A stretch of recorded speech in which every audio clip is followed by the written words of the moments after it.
ஆண்டவருடைய வேத வசனத்தினால் நாம் நிரம்பி இருக்கும் பொழுது இந்த பாவம் நமக்கு வெறுப்பாதாங்க தெரியும். நான் சொல்றது மூளை அறிவில்லை. நிறைய பேருக்கு மூளை இருக்குது, நிறைய வசனம் இருக்குதுங்க, பக்கம் பக்கமாக வாசிப்பாங்க, மனப்பாடம் பண்ணுவாங்க. இருதயத்தில் இருக்கணுங்க. அது இருதயத்தில் இருக்கிற வசனம். இதே 119 113 கூட வாசிக்கலாமே.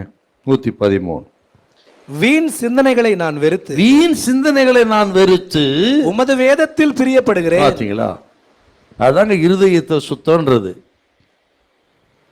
அப்படி இருதயத்தை நீங்கள் சுத்தம் பண்ணணும். அது வேத வசனத்தினால் தான் நடக்கும். ஆகவே தான் சொல்ற, வசனத்தை கேளுங்க, வசனத்தின்படி வாழ பிரயாசப்படுங்க அப்படின்னு சொல்லி. இன்னொரு வசனம் இருக்கு, 37ஆம் சங்கீதம். தேவன் அருளிய வேதம் அவன் இருதயத்தில் இருக்கிறபடினால் நடைகளில் ஒன்றும் பிசகுவதில்லை.